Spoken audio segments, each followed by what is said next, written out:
Assalamu alaikum, everyone. Welcome to the Arise to Success show, where we aim to highlight inspiring individuals and their journeys to success. I'm your host in this show. My name is Jihad. Throughout the show, dear listeners, if you have any questions or comments, please feel free to send them at 0779 481822. Our guest today is Zhagum, who is a CEO, offshoring innovator, and entrepreneurial mentor. He's an experienced businessman with 15 years of experience in e-commerce, offshoring, marketing, and IT services. His professional journey has taken him across the dynamic landscape of both the UK and Pakistan, navigating him into diverse business sectors. As a passionate entrepreneur across multiple sectors, his journey is deeply rooted in Islamic values, driving his mission to bring about positive change. From humble beginnings, his entrepreneurial mindset is powered by a dedication to community empowerment and the aspiration to inspire a life of purpose. Zhagum's dedication extends to making a positive impact in the community. His extensive volunteering experience includes business mentoring and active involvement in local projects such as homeless feeds and dawah teams in Birmingham. This commitment to community service reflects his belief in the significance of giving back and building meaningful connections. Zhagum, it's an honor to have you with us today, and welcome to the Arise to Success show. How are you doing today? Alhamdulillah, Assalamu alaikum, and thank you for having me. Wa alaikum assalam. And apologies, I had to message you just like a few seconds before the show saying that the mic is making noise. It sounds all good now, so jazakallah khair. So Zhagum, mashallah, it's your background, mashallah, you've got amazing background there. And I thought, I've got a lot of questions prepared for you, but I thought to start with, if you can tell us a bit more about your business journey and how it all started. Sure. So about 15 years ago, my wife and I started an e-commerce company from the loft of our house at the time, and it was bedding and duvet covers and products like this that we sold online, and we started that company with £200. So we went and bought some products. We put them in the loft of our house, which is our company still called Loft 25 after loft and the number of the house. And that's where we started out. And then over the years, we vertically integrated. We went into manufacturing, and then we moved that manufacturing over to Pakistan. And then we set up distribution in the Netherlands, which distributed around Europe for us, and in the UK. So we're based in Birmingham. MashaAllah. And I didn't realize that the name came from that. It's such amazing, subhanAllah, because when I was speaking to Maylin, who introduced us, and when she mentioned Love 25, I was like, oh, I wonder what that is. And subhanAllah, it's amazing to have the understanding behind the name, which is great, subhanAllah. And sometimes, it's these beginnings that we never forget and we always refer back to, and we know where it started from. And alhamdulillah, we thank Allah for what we've done, where we started. And mashallah, it's amazing work that you're doing. And I know we had a quick chat before the radio show some time ago, and I was amazed by the kind of stories that you've shared, and the fact that it's all based on Islamic roots and the struggles we can go through that sometimes, but keeping it halal, subhanAllah, brings a lot of barakah and a lot of rizq, mashallah. So talking about the Islamic rootings, as your entrepreneurial journey, mashallah, is deepened in Islamic values, could you tell us a bit more about this and how important it is to have this in our business and in our lives? So, we talked about this, at length before, and, the Islamic values is the reason to do this. And if you're just pursuing business just for the sake of making money, that's what the rest of the world does. As Muslims, we need to be striving for more than that. And we can embody our Islamic values within our business life if we're just true to them. And will it be easy? And I always, say this to people starting out. It's not going to be easy, but that's not, the criteria by which we measure, the values that we have to uphold. So, for example, our company being riba free is a huge struggle. It's never been easy. We've been expanding in different countries. We employ hundreds of people. None of that was easy. It was, sometimes, I've had to go out to borrow a little bit of money. And people look at you as like, you're running this quite large company, and you need to borrow like this amount from me And you're like, well, yeah, I do, because we don't go to the banks, we don't have mortgages, we don't have loans. And I mentioned to you, that how my riba-free journey started was when, I not engaged in it already, but I wanted to buy a house, and then my kids were growing up, and I thought I need to get a house in an area that they're going to get the right catchments for their schools. And so my wife and I had selected a house, and we thought, okay, we're going to buy this place. And I went to my accountant, who was a Muslim, and I said, look, I need to take out quite a large mortgage. And he said, Zhagum, what are you doing? You don't do this. You've not done it to date. Why are you going to do it now? And I said, I've got no choice. I've got to go and get this, got to go and get this house. And he said, look, why can't you rent? And I was like, nobody rents. You don't rent. You don't, if everybody buys a house. And he was like, well, if you want to hold on to your values, then why can't you rent? And I came home thinking my wife's going to be really angry and she's going to not be impressed by this, new direction.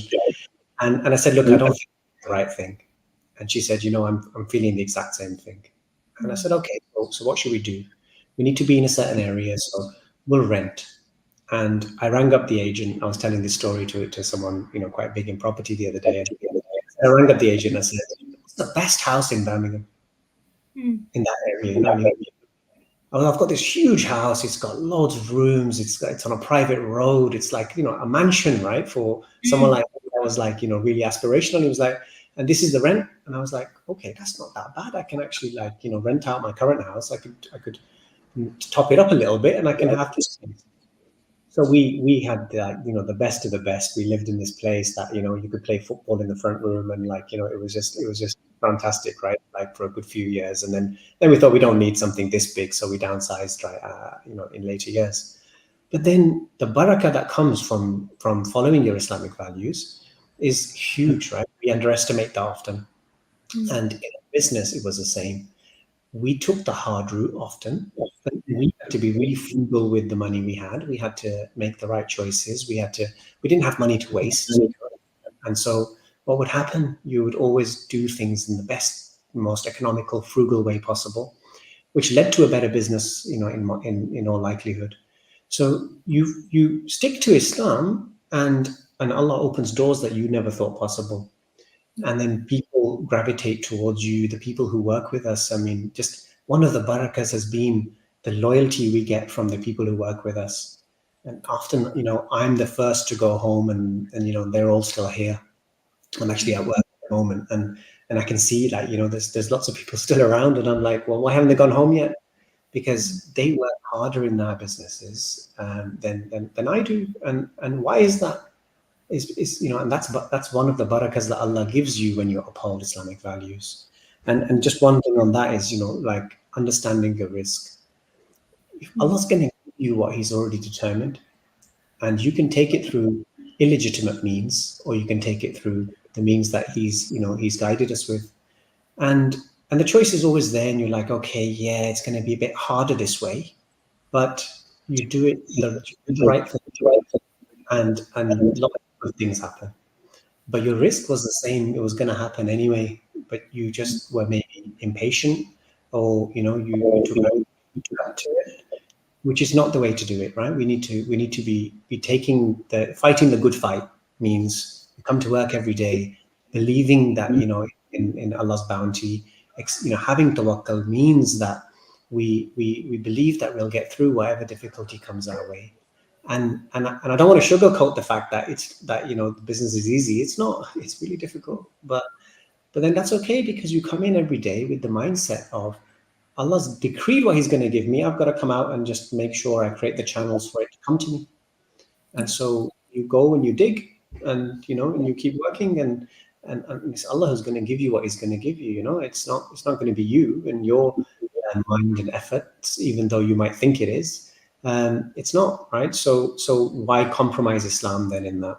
And in the current climate, people are talking about starting their own businesses because they feel disillusioned, and they feel they can't be themselves, and they can't raise their voices, on for example, at the moment. And so then the duty falls to people like us then more, because we are able to do that. And if anything, we can inspire more people to come into business and then help them on that journey. So for me, the Islamic values is the whole reason to be doing it. It's why I put in the extra effort, because there's the minimum and you get more comfortable as you get older.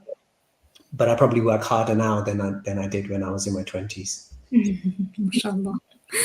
And you also touched upon a quite an important topic here, where that loyalty, when you're providing that, the Islamic roots in the environment around you, that loyalty. And I can completely relate to this. When I work in places where I feel that I can be loyal to them, I would put more effort, right?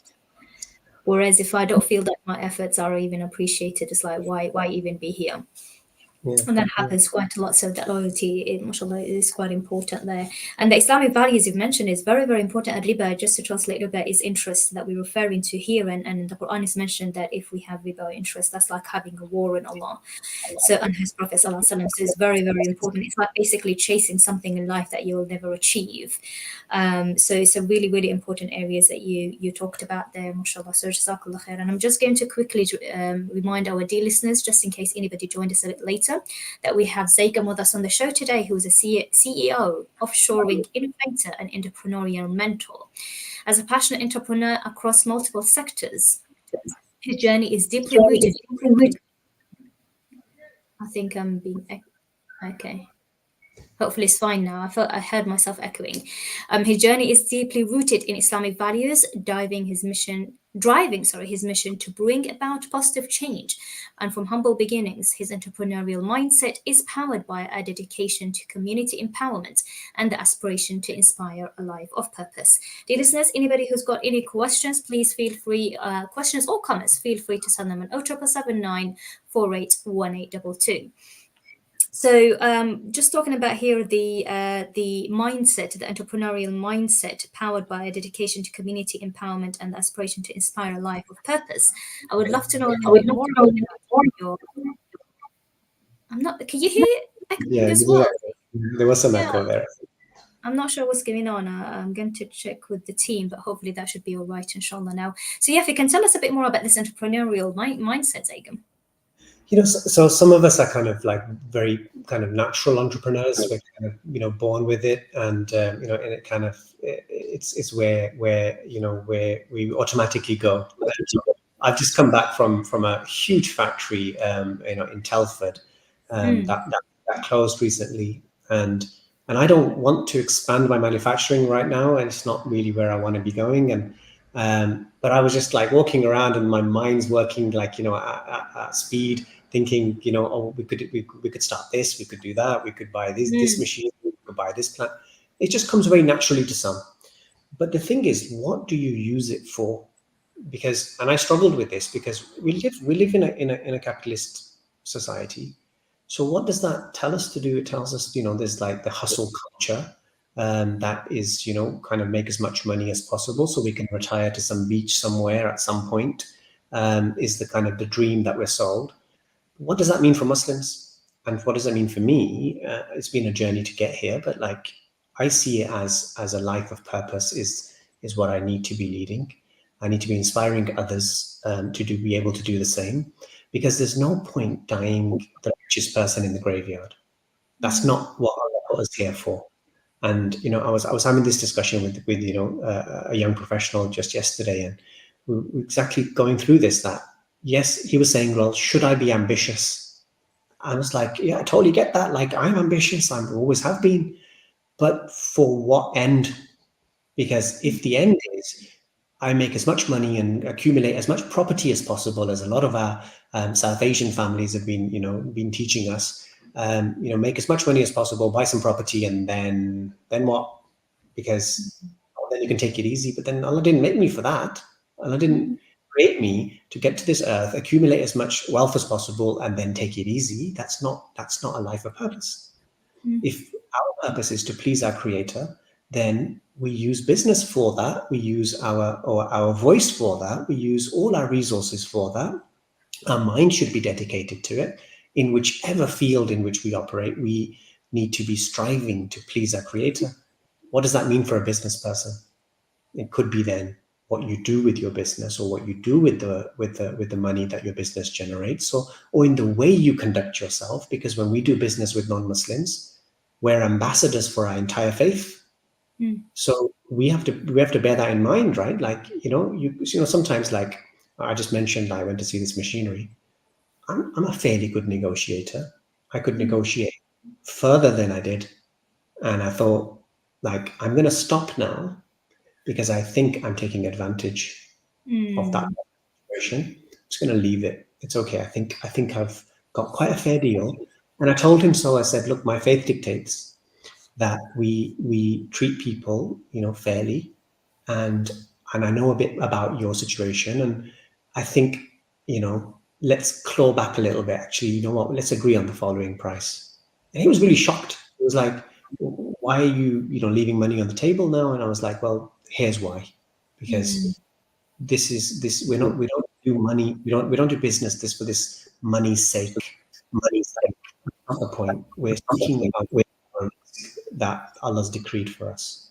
So it's a great dawah opportunity, right? That I just got with somebody that, maybe I wouldn't have otherwise. So I get to use my business for that. I get to do good with it. Just if you have the intentionality behind it and think every day is a dawah opportunity, every day is an opportunity to do good. And if all Muslim businesses think like that, for me, that's like how we should be countering capitalism in our mindsets. It shouldn't just be this pursuit, because that's never ending. You will never end till your grave. We'll keep going.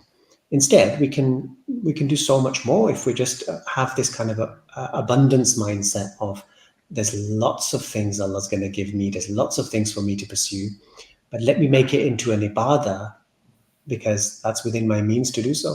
It's not so hard. And I love that, Zhagum, and the fact that you actually talked about this, it's something that I really appreciate, because it's something that we forget to do when it comes to dealing with money or dealing, with business and so on. And then it gives this reputation that, oh, all Muslims are like that, right? Because then people look at it as more of a, as a whole thing rather than as an individual thing. And I loved how you actually, using that as a form of dawah, because when you said to actually implement that in our business, I was like, okay, can you give us some tips? And before I even asked that, you mentioned how you actually implement that to dawah, in how you're dealing with others, Muslims and non-Muslims, and how that can be a form of da'wah for non-Muslims. And you never know, maybe it can be the reason for somebody becoming a Muslim, subhanallah, and then you, inshallah, you get the rewards for that. So that's amazing, mashallah. So yes, I'm glad that you actually spoke about this point. Jazakallah khair. Alhamdulillah, we've got some time before the break, so I wanted to speak a little bit about your other projects that you have. I mean, your projects in general in business. One of them is called the Try VA. So if you can tell us a bit more about this project and the benefits of how it benefits, the community in Pakistan. I'm not sure how to pronounce that. Is it Gujarat? Is Goja, it? yeah. Yeah, That's I wasn't sure, so I'll let you speak more about it. I'm sure you'll have some listeners from there, but the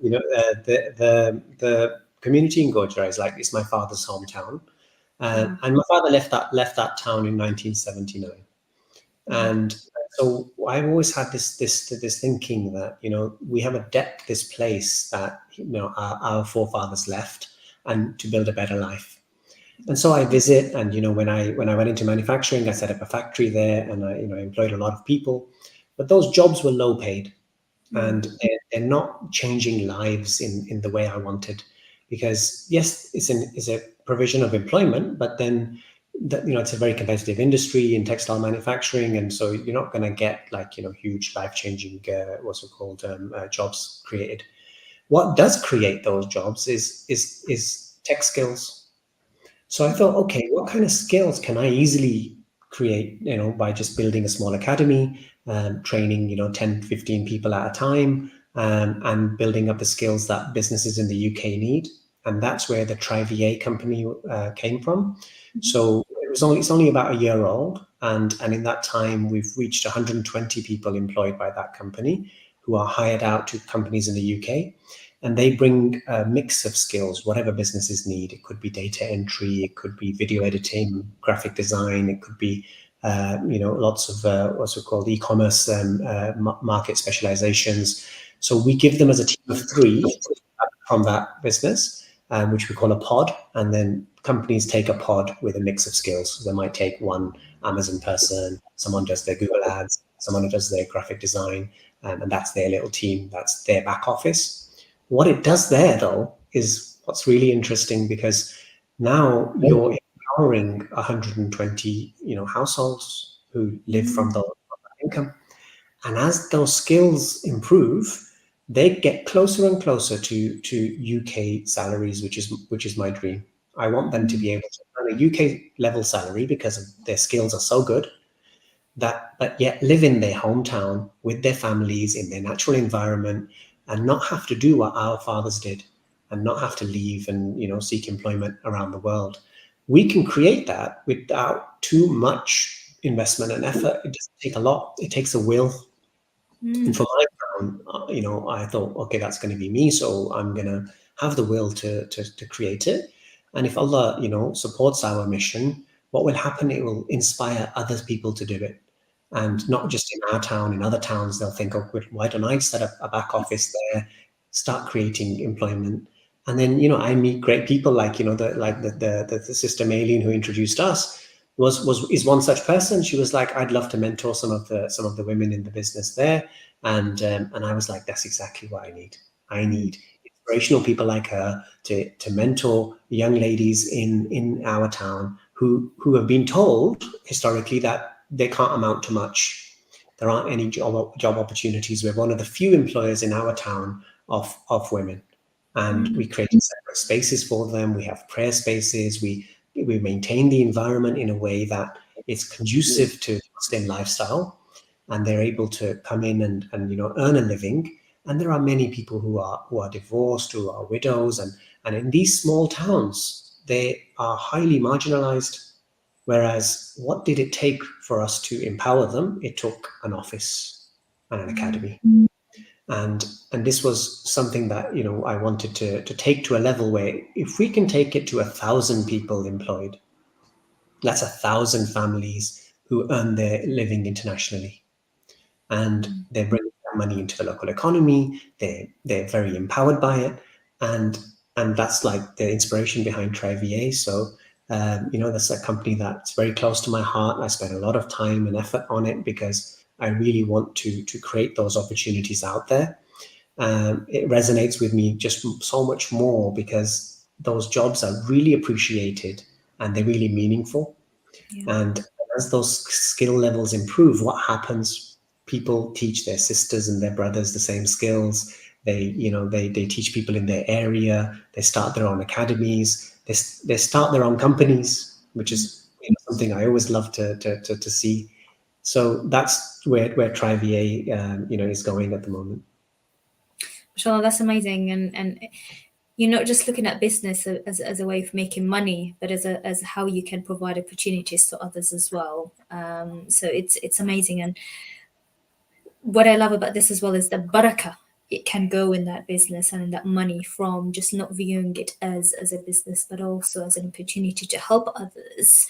That drives that money to them and to your business, inshallah. So that's very powerful.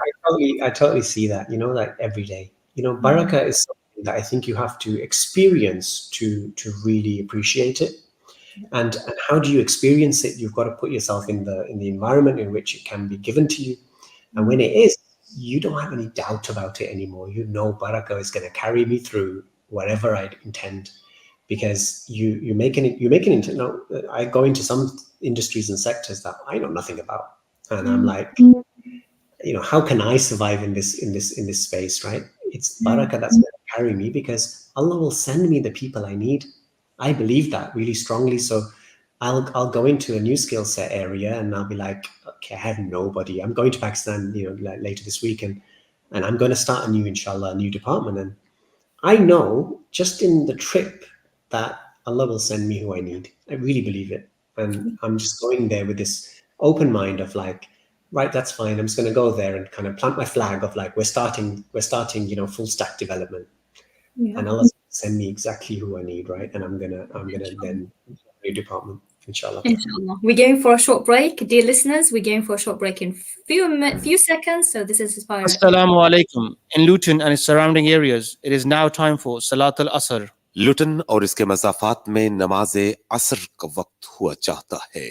This azan has been sponsored by Ideal Properties. Contact us on 01582 72 1110 or log on to www.idealpropertiesltd.co.uk.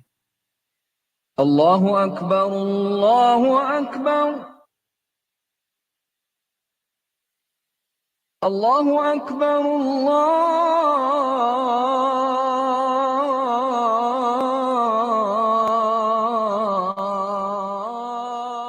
الله أكبر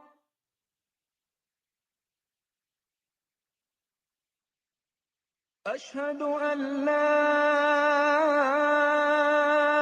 إله إلا الله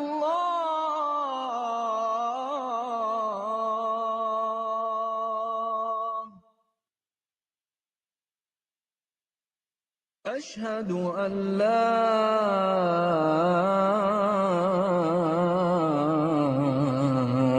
إله إلا الله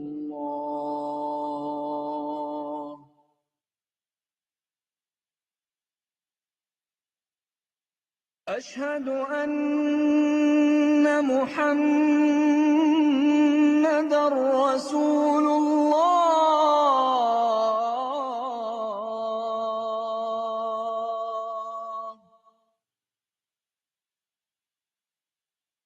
أشهد أن محمدًا رسول الله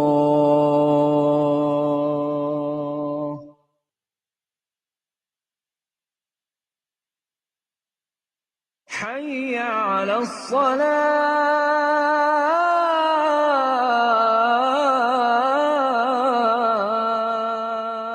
الصلاة حي على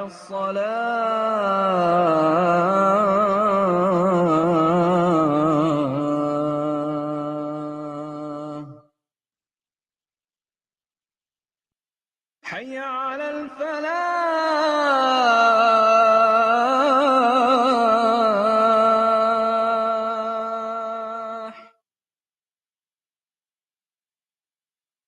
حي على الفلاح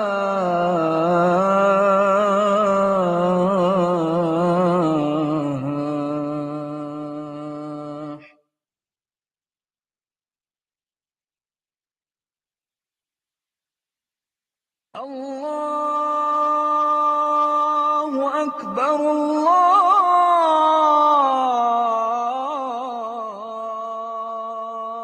الله أكبر لا إله إلا الله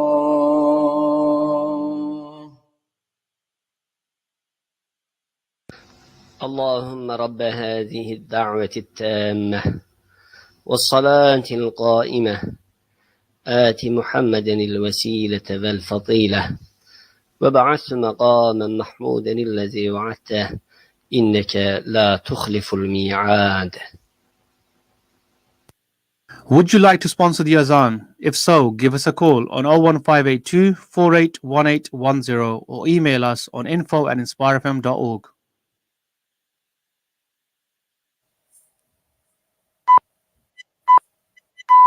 From the studios of Inspire FM, the time is now 6:30.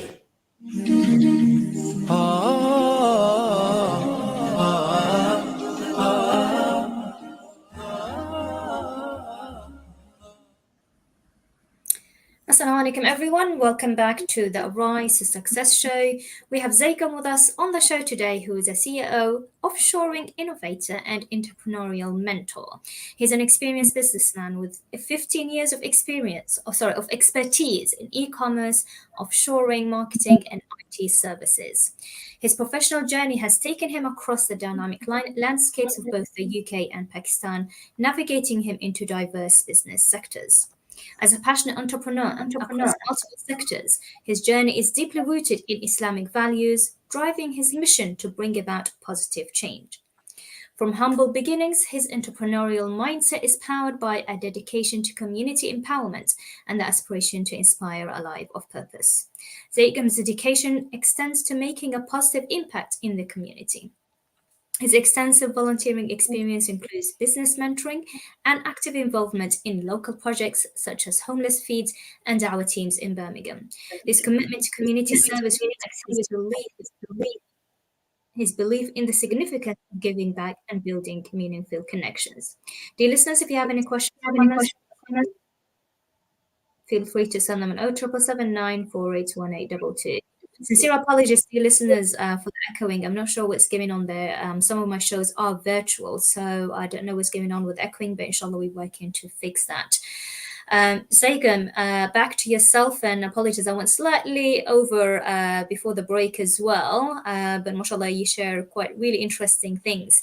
And we were talking just before the break about the Try VA projects that you have and what you intend to do with that and how that mashallah helps your business, as well as giving opportunity to so many people. How much Allah your intention is to help, inshallah, 1,000, inshallah, more than that, of people back home, inshallah, that can provide that support to others and can start their own projects and their own businesses as well, inshallah. So may Allah put lots of barakah in your business, inshallah, and inshallah, may Allah make this a means of inspiration to others as well, inshallah. There are other projects that you do, and I wanted to talk a little bit more about what inspired the idea for Cloud Surge and what motivated you to start a venture in a sector you were unfamiliar with. So maybe if you can tell us a little bit more about it, and inshallah, if you can answer that question. Jazakallah khair.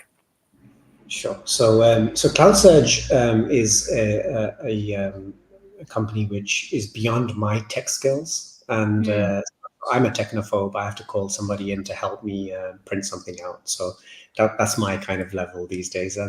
But I wanted to go into the tech sector because it would create really high-paying jobs in our small town and across small towns in Pakistan. I think there's a whole what's it called, sector of talent which is underutilized. And women form a big part of that. They're not really allowed to leave their towns and go and work in bigger cities in a conservative culture. That's not really how things are done in small town Pakistan. So we wanted to bring the opportunities to them, and so I co-founded the company with a good friend. His name's Ilyas Khan, and we met during COVID, and that's a story hopefully we'll get time to discuss today. But he wanted to do something for his town, which is Swabi, and I wanted to do something for my town, which is Gojra. And so we co-founded a company, and we built an academy for that, and it teaches Microsoft Dynamics and Power Platform, and then we hire out teams to Microsoft practices across the UK so that they are able to deliver more projects. And we specialize these days in AI transformation for companies. And so that's created the kind of the highest paid jobs in our town. So it's very aspirational in how that works. And, we wanted to kind of set an example of like what's possible. People have not heard of these kind of sectors before. So we wanted to kind of bring that to them. And one of the first people trained in that, he has a really inspirational story. He was someone who worked from the age of 8 to support his family. Working in street side restaurants to support his mum because their father had left, and the mother wanted to go and work in people's houses. And he said, look, let me go and help you to, raise the family. And so this kid works in, street side restaurants, and he puts himself through education, and mashallah, he's highly intelligent. He ends up getting a degree in computer science. And when I met him, he was working in a field and crops after graduating, when his fellow students had told me that he's the best in that batch. And I thought, well, why is he doing that? And he was like, well, there are no jobs. There's no jobs, for people with those tech skills in those small towns. So he was the first person we trained, and today, he's a successful functional consultant with Cloud Surge, and that story for us inspires the whole journey of this again and again. We can do this all over Pakistan, and the dream for Cloud Surge is to have offices across small towns in the Muslim world, where we can start off with an academy and a small office, And with remote working, everything's possible because people are working from home everywhere. People are offshoring so many of their office functions. So why not then the high-end tech skills can be quite specialist, but we can bring in Muslims from around the world to train each other and to bring those skills into areas where they don't exist, because that level of income really makes a big difference. Other people are then inspired to take it up, and we wanted that to happen. That's what Cloud Surge is all about. That's amazing, mashallah. And I remember you shared the story with me, and I was like, prior to the work to the show today, and I was like, wow, subhanallah, it's like, this person there needed that help, you are here that you can provide that help, and how Allah subhanallah put that together. And it's when you have a good intention, subhanallah, how Allah makes things happen so easily, and it helps you, it helps them, subhanallah. So may Allah make. So I just add that. Sorry to cut you off, but that it's such a privilege that, and people think that oh, well, you're doing something good. You're not. You're doing your duty. It's a privilege that Allah allows you to be the means by which this happens, and it's very humbling. It's like probably the most emotional I get is when Allah uses us to do something, and you think, wow, I get to do something, and like who am I? And it's an amazing feeling, and I really sincerely make dua that Allah lets us all experience that, because once you've had the taste of being used in that path, you want it all the time. You think, what, Allah, please utilize me in good in some way. Ameen, subhanallah. It's beautiful, inshallah. It's inspiring to all those who are listening to us as well, inshallah. So jazakallah khair for sharing that. Another one of your latest ventures as well is GP triage. Is that right? If you can tell us a bit more about that as well. Sure. So GP triage is born from the fact that we have these tech skills in the Muslim world that are underutilized, and so we can solve real world problems that we are seeing. So the 8 o'clock appointment problem in the UK for GP surgeries is probably something every listener has experienced. So we know it's really difficult to get through. You can't get an appointment, and so there's, like I said, there's great talent in the Muslim world. It's just not being brought to bear. And we presented this problem because we know we've got family members who are GPs. We've got lots of friends who are GPs, and they're telling us they're frustrated by it. Patients are frustrated by it. I haven't been to the GP in years because it's too difficult. And so we asked the tech teams there to solve this problem, and they managed to use really advanced AI developed by Microsoft to triage patients via the surgery's website, to, based on their clinical needs, book them directly into the GP's diary. After asking them a whole series of AI-generated questions to work out exactly what's wrong with them, how urgently they need to be seen, cross-referencing that with their patient record to be able to ascertain who's the most important patient to be seen today.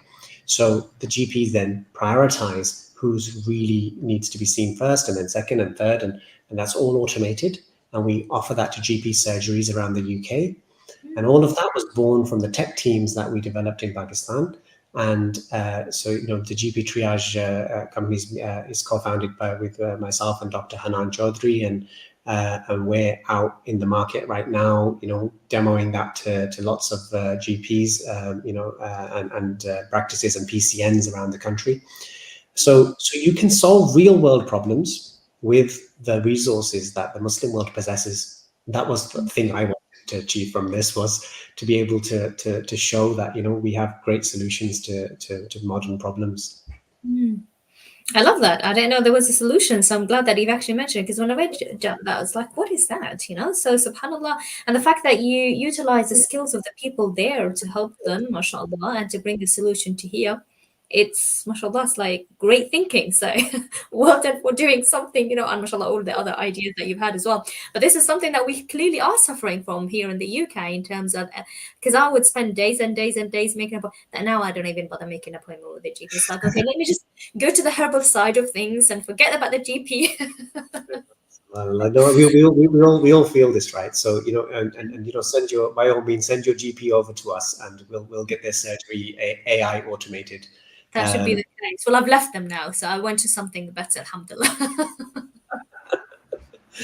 But that's great, mashallah. I hope, inshallah, more, those who are listening, inshallah, can support as well yourself and their GPs as well with something like that can bring solution to the GP and utilize the skill of the people, mashallah, who are in need of that help and who have the skills to provide that help as well, inshallah. So that's amazing. Jazakallah khair for that.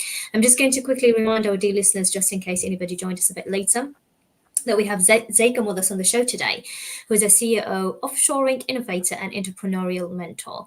As a passionate entrepreneur across multiple sectors, his journey is deeply rooted in Islamic values, driving his mission to bring about positive change. From humble beginnings, his entrepreneurial mindset is powered by dedication to community empowerment and the aspiration to inspire a life of purpose.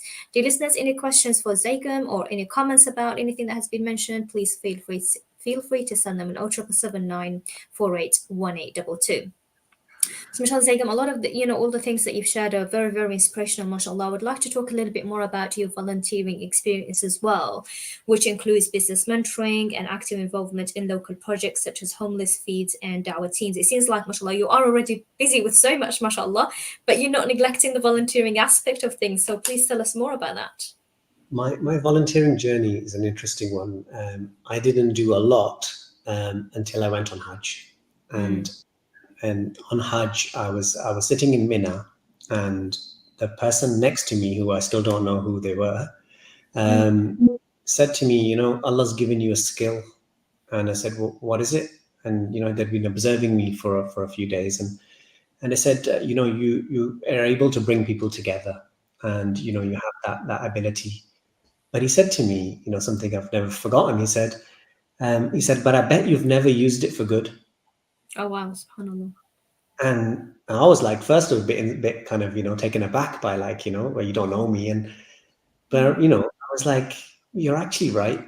I don't think I have. I've used it for business, and I've used it for, my career in that sense, but for good, how do you do that? And what do you advise me to do? I asked him, and he said, go back to your town and wherever you're from, and pick a problem and make it your problem. Wow. SubhanAllah.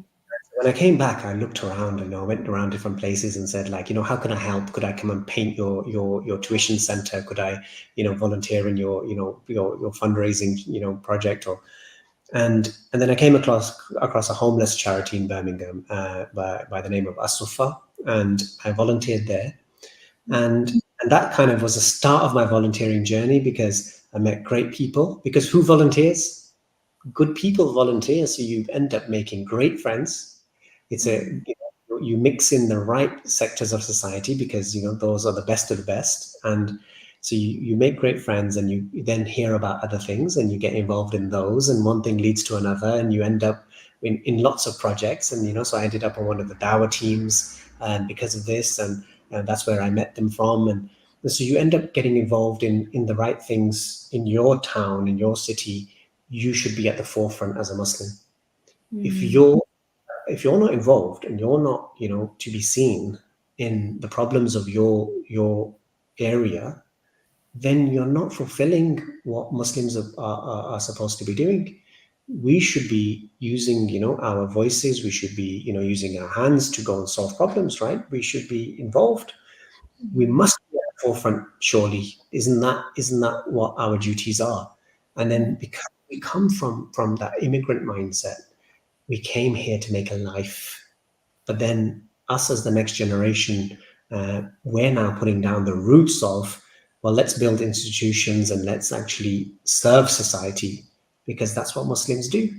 When my uncle first came to this country, he always said, my grandfather said to him, you're an ambassador for your people. When they do something good, all Muslims will be good. But when they see you do something bad, all Muslims are bad. And he taught that to us. And something I've always tried to live by, that we must be exemplary. No matter what happens. I remember once I bought a jacket from a shop and some other clothes, and I walked out of the shop and I thought, I don't think they've charged me the right money. recalculated, and they just missed this jacket off completely. And I walked back in and said to him, like, you didn't charge me for this jacket. And the guy just looked at me like, this guy's stupid. Why is he back in to have to pay all this money now for this jacket when he'd got away, he'd left? And again, like I was saying, that opportunity, right? Why do I do this? Allah's watching me. Your jacket is worth nothing, right? What's it called? My standing before my creator is everything. So same way, when we volunteer and we get involved in things, there's loads of benefits for us in and of themselves, but you do get to make the best friends, and you meet really good people. But then you also are serving, your community, which you must be doing. You can't shy away from it. You can't hide and say there's a lot of problems in society. When people tell me, oh, society is really going downhill and the youth are going downhill, then the natural question is, so what are you doing about it? Yeah. And if you're not doing anything, then literally you shouldn't even complain then. Yeah. That you must step out and say, okay, what's the bit I can do? And you often can't do a lot, but you can do your bit, and it all adds up and counts, right? It makes for a better world. Yeah. That's my feelings on volunteering. And as a business person, what's the things I can probably have most impact on? I can mentor people to come into business. I can teach them the mistakes I've made, and hope they can learn from those. I can open up internships in my company. That doesn't cost me anything. I can have people always here on work experience. We had two twin sisters in today doing work experience with us, and that just makes me happy. I'm like, I walked in and I thought, okay, so new people on work experience, what can we inspire them with? Girls, what are you interested in? Our whole company is open to you. What do you want to learn? You want to learn marketing? Go and sit with that department. You want to learn product design? Come with me. If we want to, work on anything that we do, is open to you, because our responsibility is to our society and to our community, and say, look, anything that we've got is yours. Come and learn from us. If you want to learn e-commerce, come and sit in my office. I'm like, what does that cost me? A desk and a chair. And you get to absorb kind of everything going on around you and learn the processes. I have no fear of someone's going to learn this. I want them to learn, and they might do what I do. Go ahead. You can't reduce my risk by one pence. You can't reduce it. You can't increase it either. So then why should I be afraid of opening our business up? And imagine if all Muslim businesses were that open, we'd end up not being the most deprived, in society as a community. We'd be the most successful because we empower each other. It doesn't take a lot, but it takes some people to kind of set that example, and then other people to learn from it and do the same.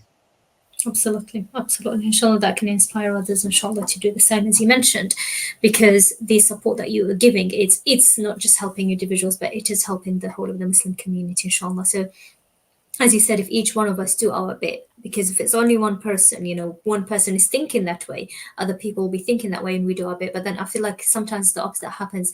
As you said, it's like, well, if nobody's doing anything, what am I going to do, right? But then if we all have that mentality, nobody's going to make any difference. But if we have the mentality that let me start and do my part, and if each one of us thinking like this, then together, inshallah, we all can make a difference. So jazakallah khair for that.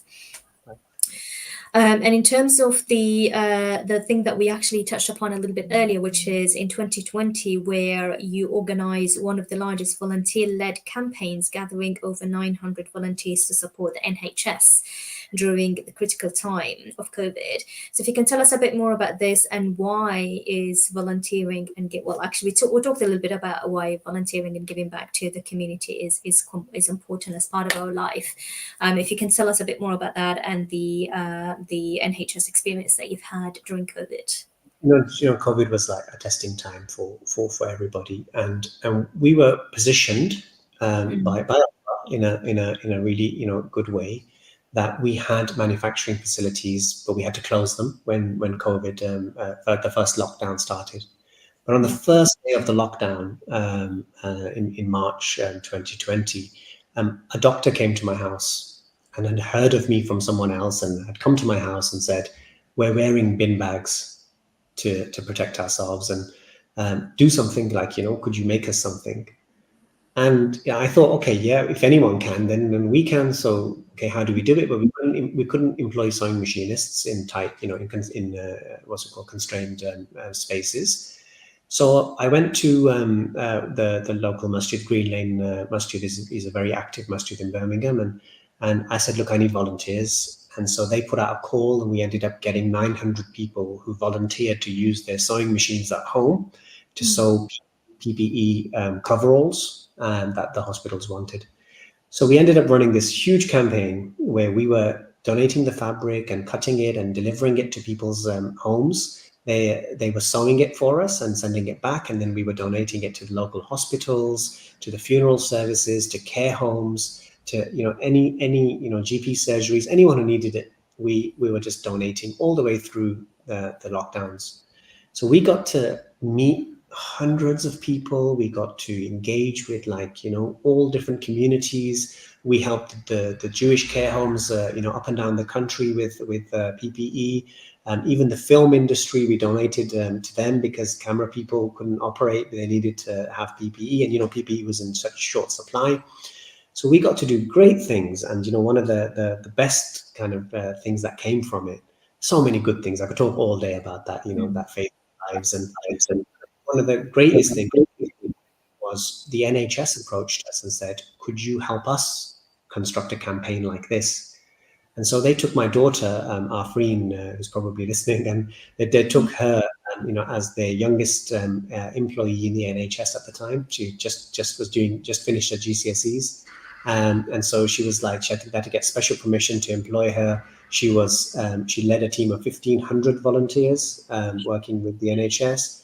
And she ran a whole team, directors, and I'd go into meetings sometimes, and she'd be there, with a conference table full of middle-aged men, telling them how to run their campaign, which inspired her. And she's at university at the moment, just about to go into an encampment tonight, and so she's now active in society because of all of this, and she saw that anything is achievable.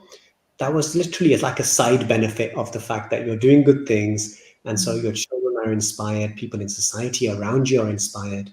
And it was just, again, like I was saying before, volunteering and being able to help it's all a privilege that we had the means and we could. And so we did. And, and we can always look back our entire lives and go, well, when everyone was locked up at home, we got to do good things. And as Muslims, we were able to represent our faith and say, this is why we do it. And I met all the people who were giving out food and who were, for those few weeks of the first lockdown, all you saw on the streets of Birmingham were Muslims who were all out there doing good. Sure. And it was a beautiful feeling, I will always remember it fondly. Yeah, absolutely. And I remember at that time, subhanAllah, I was like, it brought the good things out of people, mashallah, helping and supporting, which is amazing.